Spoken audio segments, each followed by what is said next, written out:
Hello, I'm Alan. Welcome back to the Guitar Shack.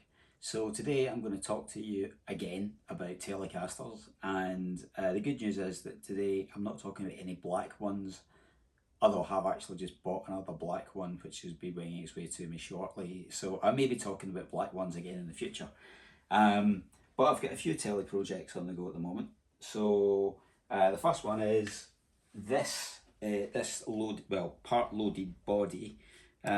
This is on my reverb shop. This was built up as a double humbucker with a Pow Ferro neck.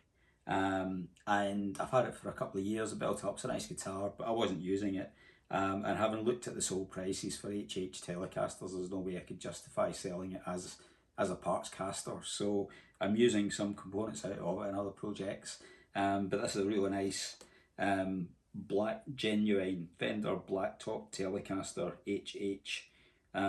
So in the reverb shop, it comes with the bridge, which is a really nice. I think it's a reproduction Goto. It's not a genuine Goto, but it's a really nice solid bit of kit. And it comes with the pickguard and the humbucker ring. Really nice condition. So that one's on its way. The second one is this one, which is also a disassembly of a guitar that I had built, but it was made out of kind of rubbish parts. And this is an unknown body. It's ash. It's in nice condition. It's got a nitro butterscotch finish. So obviously it is an offset Telecaster body, so I'm going to build that up. It did have a Chigsby on it, which I got to see out if they're any good. The answer is no, they're not. They're absolute rubbish. Don't buy them. I did like the look of it though with a trem system, so I might try out a different trem system on it. So I'm going to build that one back up again. So that's on the go. And then this one, this is an actual complete Telecaster. I've just taken the neck off it for convenience. So this is a 2013 Arctic White MIM, and it's completely standard MIM apart from the Goto bridge, which is a nice bit of kit.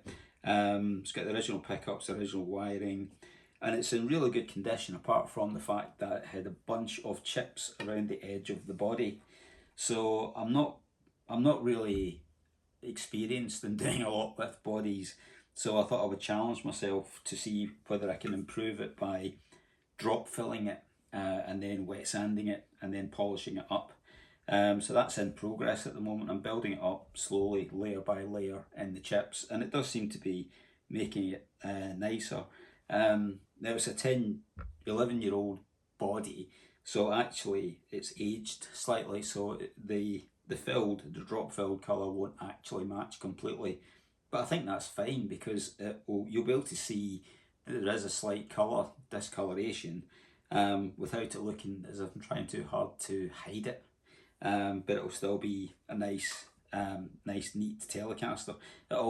It's got a bit of fretware at that neck, so I'll be doing a level crown and polish on that, and then this will be going back together in its completely standard format. I'll be putting a standard bridge back on it, which I have, and then that'll be going in the reverb shop in the next week or so.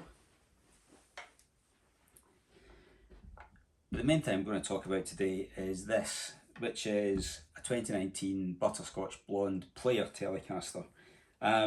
This is quite an interesting one. So I've been talking to a customer for a while about putting together his dream Telecaster, which, as with many people, is a Butterscotch Blonde with a humbucker in the neck, with a bit of a Keith Richards vibe. So I've been on the lookout for a nice BSB, and I came across this one, which I was able to acquire, and I'm going to build this up to the customer's spec, having sort of talked through with him what it is that he wants. So I like players. I mean, they're really nice guitars. They come really well appointed, good wiring, nice pickups. Alnico 5, really good pickups on these players. Decent quality overall, nice necks. Actually, some of the good things about the player, about the electronics and the pickups, I'm going to be taking out of this one, because what I'm going to be doing is I'm going to be upgrading it with this, which is an Iron Gear Blues engine humbucker. So it's quite a vintage voiced PAF style humbucker. Really good pickups, Iron Gear, decent value, great sound, really good quality. So that's going in. I'm then going to pair that up with this, which is an Iron Gear Steel Foundry Overwound, which is Alnico 5. It's a bit higher output than the standard bridge pickup, and it'll pair really nicely with the humbucker. So those two are going in. I'm then going to be putting them in with this 500k wiring. So I'll set up with 500k pots and an orange drop and a decent switch. So that'll be going in, and then I'll be adding a resistor to balance out the bridge pickup, so that the pots, so that basically the pickup acts as if it's got a 250k pot instead of a 500k pot, so it doesn't get all ice picky. And then finally, I'm going to be taking this Wilkinson bridge off and putting it back to standard with the the 6 saddle bridge, largely to facilitate the fact that it'll probably spend a fair amount of its time in 5-string open G, which is a concept that I thoroughly approve of. So all these parts are going to get a thorough deep clean. These are used, as is this. This is 4 years old, it's in decent nick, but again it's a 4-year-old guitar, so it needs a good deep clean. So I'm going to be breaking it down, cleaning it all up. I'll give the neck it's the usual thorough assessment. It feels pretty good. There's a few ends that could do with a little bit of fettling, which I'll do, and then I'll see whether it needs any levelling. So let's get into it. So first things first, I am going to whip the neck off it for a couple of reasons. Mainly because it makes it easier to do all the other work on it, and secondly because I'm going to be doing fret work on it, and it's much easier to keep the body and the fret, the neck apart, so you don't get any possibility of cross-contamination from the fret filings. And of course, it always horrifies a few people when they see me whipping a neck off a perfectly good, well set up Fender guitar, which, you know, I can understand. But the reality is, it's how they're designed. It's what they're meant to have happen to them as a sort of fundamental part of maintenance, and it's the best way to do a quality job.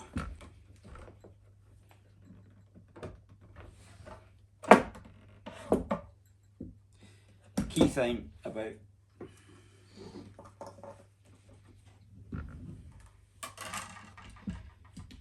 So the key thing about that process is lift it out, don't pull it out. The key, you know, you've got to lift it out vertically off the body, because that's slightly tapered, and you don't want to be trying to pull it out, because that's how neck breakage or body cracks can happen. So you need to lift it out, and sometimes they're nice and tight, which is good, it's what you want, as this one was. So here we have a player neck, 2019. It's in good condition. It's got all the usual markings on it. 28th of February 2019. It's in good condition, it's shiny, no fret wear at all. So unless there's any high frets, then that's going to be a nice easy job to polish it up. Just give the fret ends a little bit of a tweak, just to sort of make them a little bit more comfortable.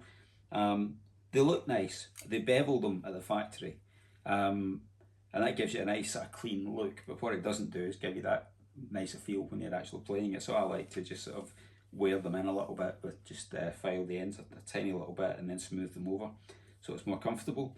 Comes with a newborn nut, and it's got decent quality tuners, so that's good to go.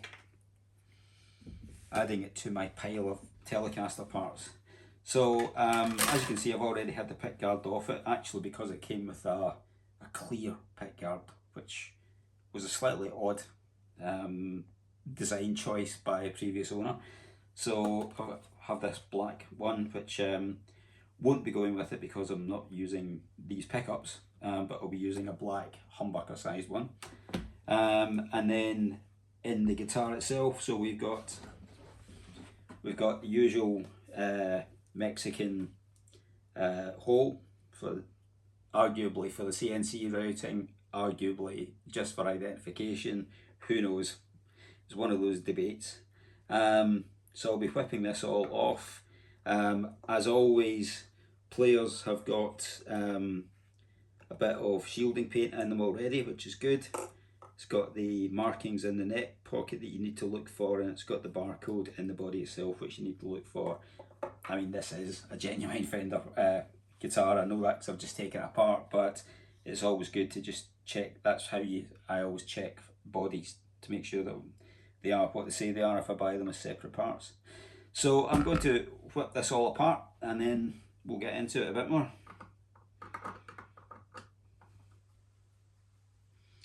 Because I'm doing a full wiring change on this, it's going to be pretty much a complete strip down to the bare body. The only things that will be staying in will be the ground wire and the wires to the output jack. So very nice clean install in these Player Series. They've got CTS pots, and the Player Series comes with a 3-wire neck pickup, so it's an easy swap to take the one of the ground wires from the neck pickup and put it onto a 4-way switch. That's undoubtedly what I'll do with this setup when I use it on something else. But that gives, it's a dead easy thing to do. It's like 10 quid for a 4-way switch. Then it's a matter of basically unsoldering the wire from one place and soldering it into another, and it adds a really nice extra sort of humbuckery effect as the series, as one pickup goes through the other one. Gives you that fourth option, gives you a little bit of extra lead boost, which is nice. The other thing which, so this has had a Wilkinson 3-saddle bridge with compensated saddles, which these are always nice quality bridges. Always like to see this, it looks great. Again, it's an easy upgrade on any Player Telecaster, and especially on a butterscotch blonde, it does look the business.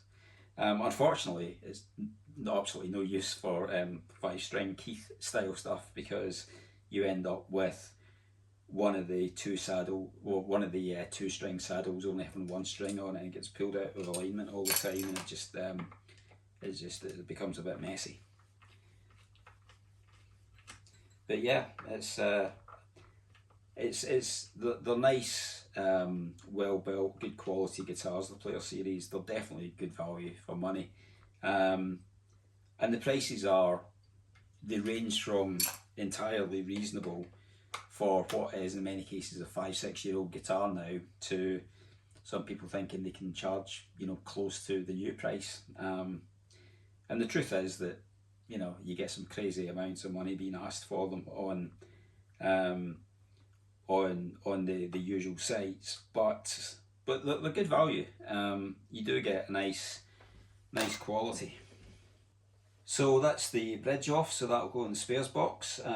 Plenty of other builds to use a nice Wilkinson on, so that's good.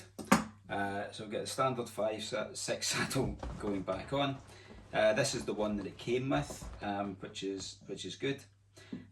It's always slightly ironic, isn't it, particularly with Telecasters and Stratocasters, because they are such mechano sets. I quite often buy them with what's been an upgrade for someone, which I then take off again because it's not an upgrade for everyone. And for me, I almost always put a 3-saddle bridge on them because I just love them. But a lot of people prefer these, so somebody has taken the time to buy that and put it on it. So this will be going back on. So that's going to be in my spares box. The one that I've bought this week, which will be hopefully arriving soon, comes with an upgraded Seymour Duncan hot rails in the bridge, which again isn't a configuration that I would want in a Telecaster, and it's probably, unless I play it and I think it sounds brilliant, I think it's unlikely I'll leave it in it. because that also comes with the original standard Player Series bridge pickup too. And it's just one of those things about one man's upgrade being one man's modification too far.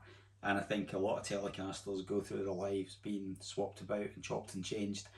And that's one of the things that I think is quite interesting about the, the kind of the difficulty with looking at guitars as fixed and standard specs, particularly these, because that's not how Leo designed them. And they were designed to be easily changeable and upgradable, and particularly necks. I mean, Leo's idea was if you were a working musician and you needed a refret, you just go and buy a new neck, and then somebody else would take that neck and refret it, and you wouldn't have your guitar out of action for a week or so with a luthier somewhere back in the 1950s. And I think there's a kind of disconnect between the amount of time that people enjoy building and repairing and modifying Telecasters versus what the market thinks of them when you then go and try and sell them. Because the reality is, this gentleman who's had this has upgraded it and spent money on it. I've put it back to standard, and I've benefited from the fact that I've got that part now. The same will also be true of the other pickup from the other one, and it's generally the case with things that I buy. It's also true that I generally don't sell the guitars that I have modified myself, because I build them to my own spec, and that's the guitar that I want. But it is also true that in reality, I've got a really nice black Telecaster at the moment, which is a 1997 everything else, and then a 2003 neck. And it's the same model series. It's the same, it was exactly the same as it would have been back in the day. Same parts. It's not even mixing and matching models. So that's a kind of classic example of Leo would have approved of that and said, a neck's a neck, a body's a body. Some people are completely fine with that. Other people look at that and say, well, that's a parts caster, and that's not something I'm interested in. So I think it's just interesting the way that people value these things differently. My view is if it's all Fender, if it's a Fender body and a Fender neck, then it's a Fender guitar. And I will never list anything which I don't fully describe what it actually is, but I'm always going to consider that as a Fender. Whereas if it's got an aftermarket body or an aftermarket neck, then I do think that devalues it, and that's a parts caster. But interesting debate, I think. Very interesting what your views are. So just while this is apart, just wanted to just show what the interior of a Player Series looks like. So from a routing point of view, it's routed for humbucker. It's got a channel for the wiring between the neck humbucker route and then into the control cavity, which I don't fully understand, because if you were making it, if you were going to make it just about wiring access, then you could have just run it all the way. But if you leave it like this, then it looks pretty awful if you don't have a pick guard, or if you have a clear plastic one like was on this one. But anyway, so that's how that works. The as I say, the neck pickup has got a separate ground wire and green from the body of the pickup, or the cover of the pickup, which then allows you to ground that and use the main grounding wire in a 4-way switch. The switch is good quality, standard series a lot 51992, so that's a 3-way standard Fender. The wiring's plastic, it's not pushback, but it's completely functional. The pots are CTS 250K, perfectly good. What you put in is a standard, and it's got a standard capacitor, which is a little one and not a fancy orange drop the way that people like to put them in, but who's going to see it? And it's functionally a capacitor's a capacitor. It's exactly the same as any other from a tone point of view. And then on the bridge pickup, So you've got traditional rubber tubing mounts, and then the way that they do the ground wire on these is that they run a ground wire and they attach it into a lug, which then sits under the bridge at the point where the pickup sits into the bridge. So it grounds the bridge through that way, as opposed to running a separate cable the traditional way and running it through to have a loose wire up here. So it's a neater solution. It's what I tend to do with my own builds, for the same reason. Once I saw it here and I thought, yeah, that's how, if that's how Fender does it, it's good enough for me. So I like these. They're nicely put together. They are not trying to be vintage. They don't have pushback wire. They don't have orange drops, all that kind of stuff. But they're real good quality. And yeah, that's how it goes together.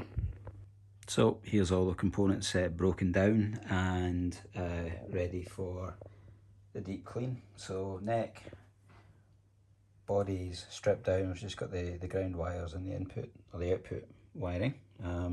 It's in good shape. There's not even much gunk around the pick guard and all the rest of it. So it's been well looked after. So it just needs a very light clean and a decent polish. That's the 500k switches or pots and switch. We've got the 6 saddle bridge to go on and the new pickups. So I'm going to get that cleaned and then I'll start assembly. So that's the first round of cleaning done and first coat of wax. General process is a coat of wax before assembly, a coat of wax once it's completely assembled and set up, and then the final coat of wax just before I dispatch it to the customers. So I know that what's going together now is clean and well protected, and so I'm going to crack on with the next stage, which is building up the loaded body.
So there we have it, the loaded body. Plugged in, tested, all works, and now time to turn to the neck.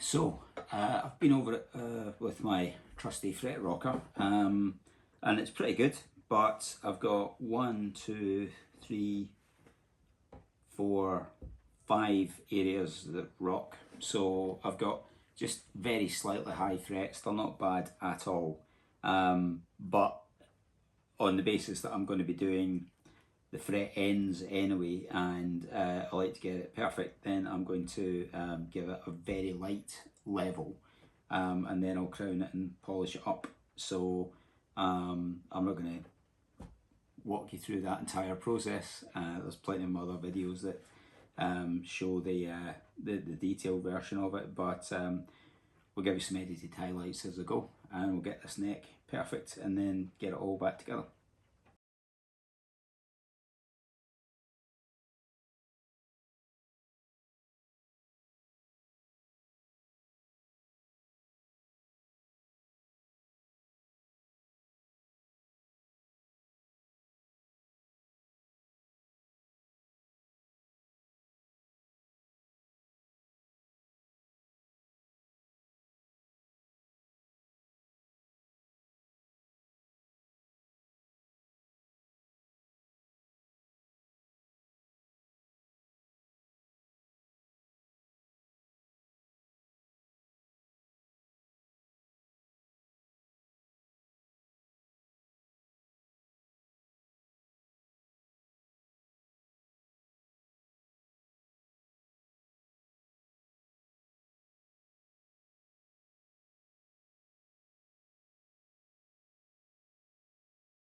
So, busy afternoon. I've done 3 levels, crowns and polishes. So this neck for the butterscotch, this one for the Arctic white, and this one for, haven't decided yet. I took it off a parts caster that I'm selling parts of, but it's a Fender genuine parts player neck. And it's never been brilliant, to be honest. The fret ends were a bit rubbish, and there was a couple of high frets, so that I did that one as well. I might end up selling it, I might end up keeping it. This one was in better shape, but very worn. 2013, quite heavy fret wear on it, so that's now gone. Dropped the frets a little bit, but there's plenty of meat on them, so that's nice. And this one, it was pretty good anyway, but like 4 or 5 high frets. So they've gone, and I've tidied up the fret ends, so it's now immaculate. So time to get it strung up and set up.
There we have it, built up, set up and ready to ship.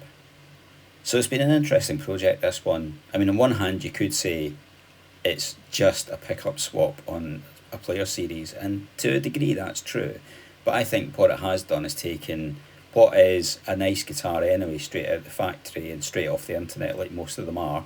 And then by putting it through the process, what we've done is we've added a definite extra bit of heft to the sound with the pickups. I really like Iron Gear, highly recommend them to anyone. And then with the clean up and then the full fret, crown and polish, I recommend that for any player series because it really gives it that extra level of comfort and playability. So there we have it. I hope you enjoyed that. If you did, please like and subscribe, and I look forward to seeing you back in the Guitar Shack next time.